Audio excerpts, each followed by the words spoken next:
Imam Hussain, until his dying breath, did his best to do what? To save the nation around him. Can you imagine now, on the night of Ashura, the night before Ashura, he's summoning Umar bin Sa'd to come and sit in the tent with me. You don't bring Hurmala and Shimr, I won't bring Ali Akbar and Abu al-Fadl. Me and you, man on man, we know each other from childhood. Let's talk about what's going to happen tomorrow. And not to save Imam Hussein's life, but to save Umar bin Sa'd's akhirat. And to tell him, and look, if you plan to do what you plan to do tomorrow and shed my blood, there are heavy consequences. Asri Ashur, Imam Hussain is completely exhausted. Shimr is on his chest. In the faintest of voices, he says to Shimr, Shimr, did I do dhulm on you? Was I a bad mawla to you? Did I do injustice to you? Bibi Zainab, 70 feet away on Dil Zainabiyya, is screaming at Umar bin Sa'd, this is the son of Fatima. Are you sure you want to do what you're about to do? Meaning until the very last breath, the Ahlul Bayt Sunnah is what? To save as many lives as possible. Adopt that Sunnah these next 10 nights. Take people with you. If Allah gives you that tawfiq, then spread that tawfiq across those people around you. But tonight is the night of the first night of the month of Muharram.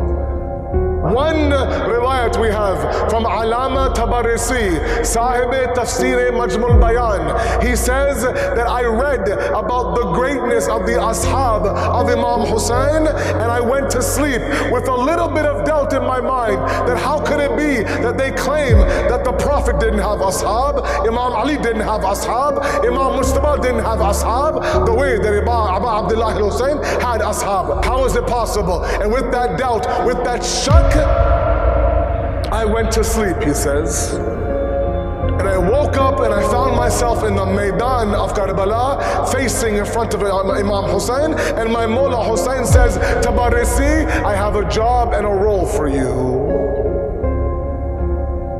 He says, Salat al-Zuhr is about to begin, and these enemies wait for me to begin my salat to, of course, attack me. I want you to stand in front of my jama'ah and block the arrows so nobody gets hit while they pray behind me.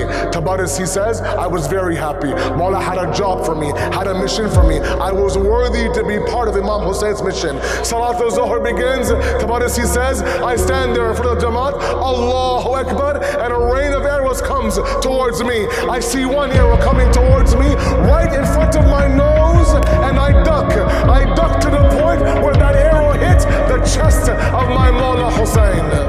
And I woke up that morning in tears, angry, upset, depressed. How could it be that Imam Hussain asked me for a mission and I never fulfilled it? For the next 2 nights, the exact same dream happened. The arrow came, Tabarisi ducked, it hit Imam Hussain. On the 3rd night, Imam Hussain is standing in front of Tabarisi, 2 arrows in his chest. He says, Tabarisi, you have the gall, you have the audacity, you have the himmat to question my ashab.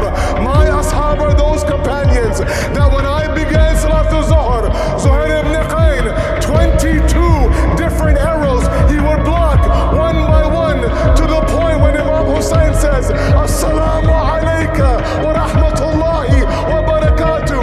Zuhair ibn Qayn falls to the ground. Imam Hussain goes rushing. Zuhair says, Mawla, accept my apology. If I had an ounce of breath, I would take more arrows for you. We pledge to Imam Zamana tonight, accept our condolences, and we will do everything we can to work towards being your ashab.